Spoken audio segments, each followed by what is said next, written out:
Viewer discretion is advised. Engulfed in the dark waters, the great serpentine feels the rush of the sea once more. It feels the vibration, its brethren shake it, as if telling it to leave. But where could they go in this dark environment? It matters not, for it has found its prey. Forged in ancient magma, the shell of the destroyer glows and burns brightly. It breaks free from the ground which had held it for millennia to walk the earth once more, leaving fire and brimstone in its wake. Her memory is hazy, but she remembers how she had died and was brought back to this world by her devout followers, and of course, her violent skirmishes with the serpent. Dredged from the grave and thrown into the land of the living once again, the queen of the monsters let out a cry that echoes through the ages. Beyond the great deeps, the behemoths hear the call. They stir and rouse, a kingdom of swarming beasts.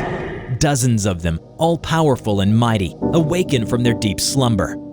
In the embrace of the abyss, the serpent grows restless. The old battle will repeat itself as it had in the past. Will this be the one that finally ends this vicious cycle? Though weary and tired of the violence, still it sharpens its fangs and readies to face its old nemesis once more. Hello everybody, I'm TheRubber. Today we bring you SCP Foundation Esoteric Class Object SCP-5391. SCP-5391, also known as Anastasis, is an anomalous event. It refers to the awakening of Large Scale Aggressors, or LSA, following the revival of LSA Brazil 01. These LSAs are collectively referred to as SCP-5391-1, in addition to their individual designations. In 1998, Foundation agents successfully detained and captured POI 2889, Stanislav Nikolev, a former scientist and director of Prometheus Lab, which operated the Anastasis project, the revival of LSA Brazil 01.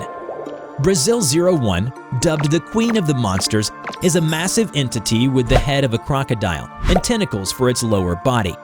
It was once considered neutralized, but was revived by Prometheus Lab. As a result, it is currently outfitted with large amounts of paratechnical components that further accentuate its abilities, most notably its regenerative prowess. Nikolev sat in Site-40's interrogation room. The television in the corner was showing news footage of the destruction caused by LSA Stromboli 08. He smirked the entire time as he watched the footage play. Stromboli 08 is an armored ankylosaurian entity.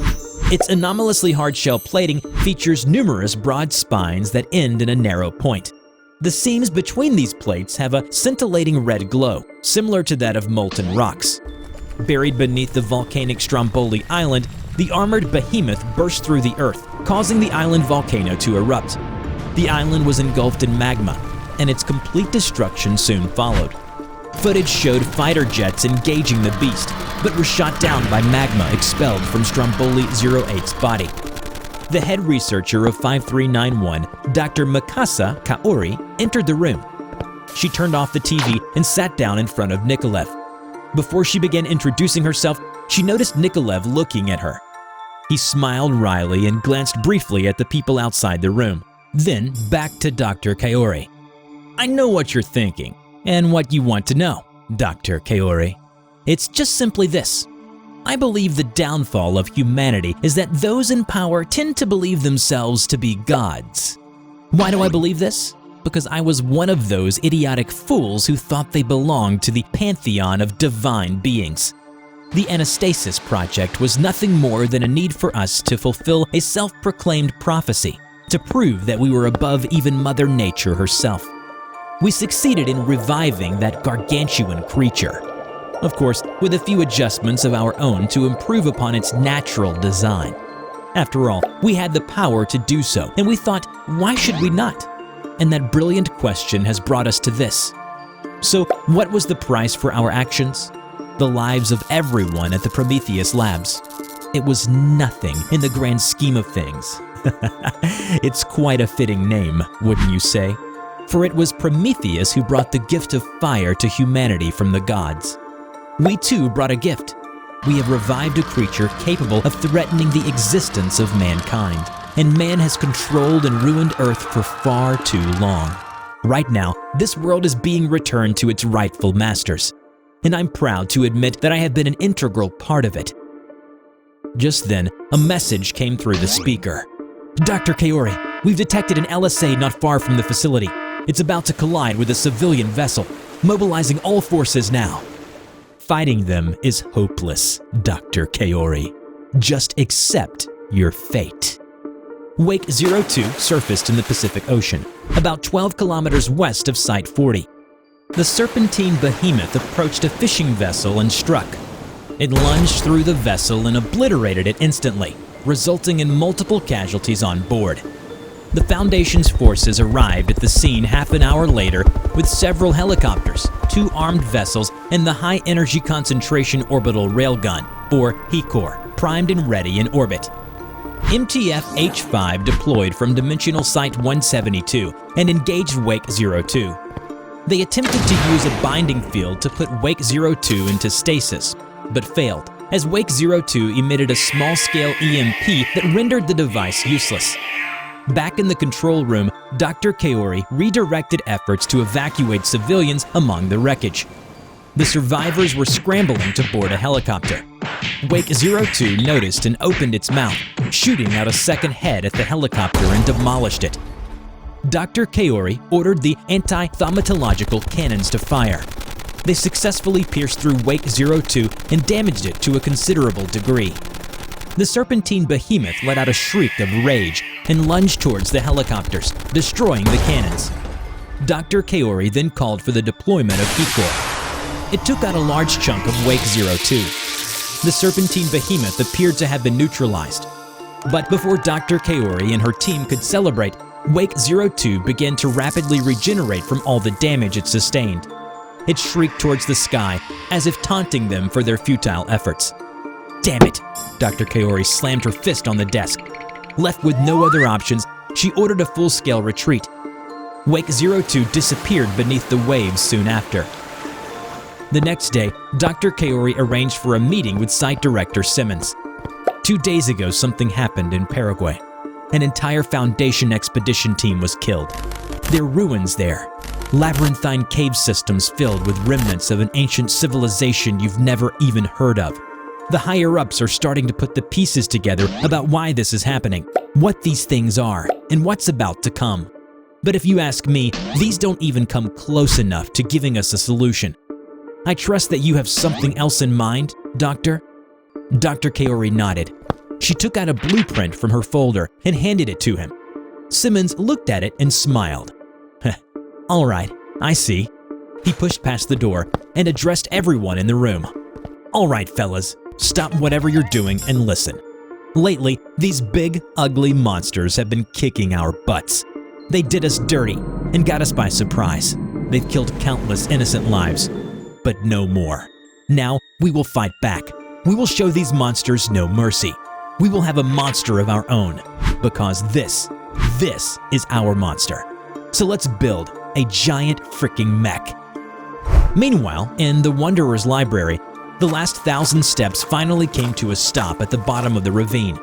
Samuel sat down in exhaustion, then looked up into the abyss of the library. No, this is no time to rest, he thought. I need to keep moving. He gripped his lantern tighter and stood back up.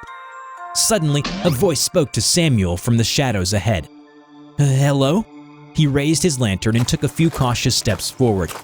Soon, an old man appeared in front of him. Apologies if I don't look presentable. I don't get out much. Where are you headed, young man? Oh, I'm looking for the history of Behemoths section. The old man's eyes widened. As he moved to stroke his chin, Samuel noticed the serpent's hand tattoo on his forearm. Ah, I know of the way. Follow me. They arrived at the end of the maze. It was an open area with no bookshelves in sight, only torn papers and scraps of wood covering the floor. Then, an expression of dread crossed the old man's face. Before they could react, the library shook. The floor beneath them collapsed, swallowing them into the void. They fell and fell and fell. Samuel gasped and opened his eyes. He was back at the same spot he had just been standing, but the old man was gone. He began sprinting forward with the lantern in hand. After a while, he reached the bookshelves again. But this time, a massive silverfish about 2 stories tall came out of nowhere and swallowed an entire bookshelf. Samuel lost his balance and fell on the ground, catching the silverfish's attention. It charged forward, its legs violently pounding on the floor. Completely taken over by fear, Samuel froze like a deer in headlights. In a flash, something massive charged into the silverfish and crashed into the other bookshelves. Sounds of flesh being ripped apart followed, then gradually died down. Samuel crept forward and saw the serpent.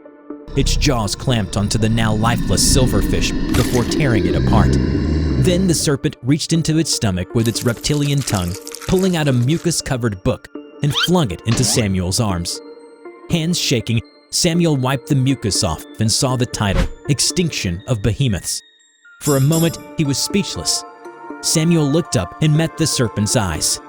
I can sense them. They have returned. Then I must go deal with them once again. The serpent flapped its plumage and ascended into the darkness above.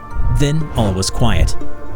The Foundation had found evidence of LSAs roaming the Earth far before our times, but they never found out how they had all disappeared.